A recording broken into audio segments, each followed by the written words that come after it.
Every scratch on an old wooden chair, every flicker of a nightlight in a silent hallway, every forgotten object tucked away in a dusty corner carries a history we rarely question. And tonight on True Terror Files Official, we ask a chilling question that may change how you see your own home forever. What if the most ordinary objects around you aren't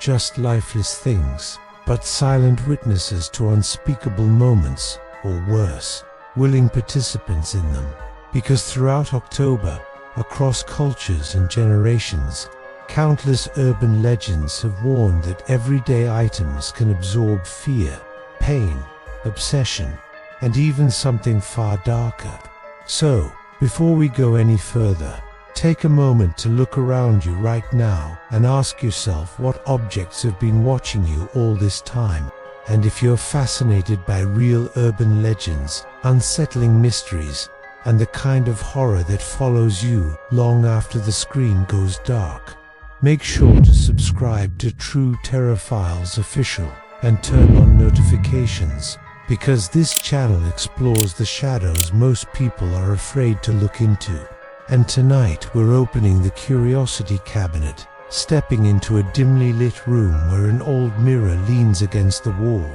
A cracked music box hums softly on its own, and a worn teddy bear sits upright despite no one touching it. And as eerie soundscapes build beneath the narration, we begin uncovering why humans across history have believed that objects don't forget, don't forgive, and sometimes don't stay silent, teasing infamous cases like haunted dolls, cursed mirrors, and possessed household items that have allegedly followed owners across states and generations, leaving behind patterns of fear that refuse to be dismissed as coincidence. Urban legends often begin in places we avoid: attics, basements, storage rooms, and few stories are as persistent as those surrounding haunted dolls. Because across decades, figures like Robert the Doll and the Annabelle legend have fueled countless reports of unexplained movement, whispered voices, sudden illnesses,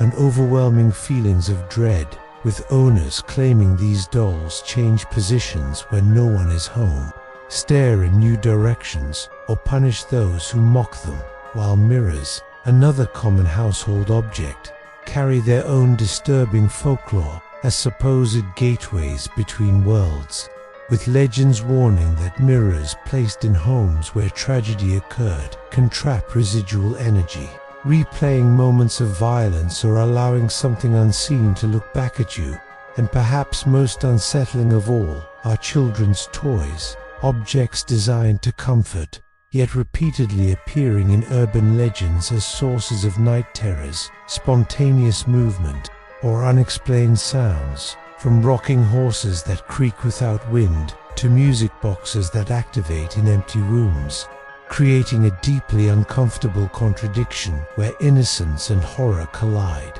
reinforcing the idea that objects present during emotional extremes, grief, rage, may retain more than just memories, becoming anchors for something that refuses to let go. What makes these legends truly disturbing isn't the rarity of the objects involved, but how painfully ordinary they are, because urban folklore is filled with stories of cursed rings that bring obsession, misfortune, or death to their wearers, passed down through families or discovered in antique shops, where each new owner experiences eerily similar tragedies, while forbidden books and grimoires take the fear even further by suggesting knowledge itself can infect the mind, with legends describing texts that seem to read the reader, triggering paranoia, vivid nightmares, and destructive behavior. And then there are the smallest, strangest stories: plates once used in ritual meals, combs taken from crime scenes, shoes left behind after disappearances that allegedly carry emotional residue so strong that those who possess them experience recurring visions, unexplained sadness, or a constant sense of being watched, blurring the line between superstition and psychological imprinting. and forcing us to confront the terrifying possibility that objects don't need to move or speak to be dangerous. Because sometimes the most powerful horror is influence rather than action. At the heart of these urban legends lies a deeply unsettling idea that objects are always watching, silently absorbing human behavior, emotion, and violence, acting as witnesses that never blink or forget. And paranormal investigators often describe this as residual energy, the theory that intense emotional events can imprint themselves onto physical items, replaying like recordings under the right conditions. Yet others believe something more intentional is at work, suggesting that objects don't create evil but attract it, amplifying existing darkness in people and environments, which may explain why collectors of allegedly cursed items frequently report escalating disturbances the more objects they acquire, forming what legends describe as cursed collections, where activity spreads from item to item, room to room, until the home itself feels altered, creating a feedback loop of fear that feeds the phenomena, whether supernatural or psychological, leaving behind a question that remains unanswered in every culture that tells these stories. Are we afraid because objects are haunted, or are objects haunted because of us?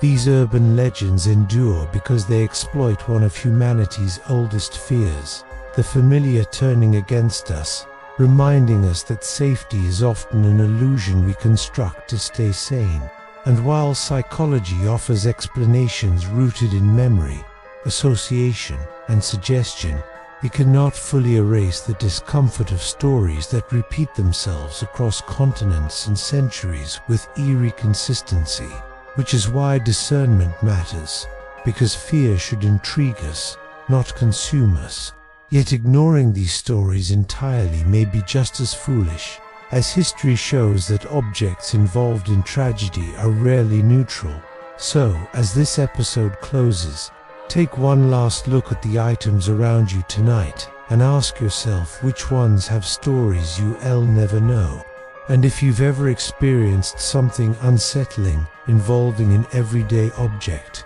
share your story in the comments below, because True Terror Files Official is built on shared fear, shared curiosity, and shared mysteries. And if you want more chilling urban legends, real horror stories, and unsettling truths every week, subscribe now,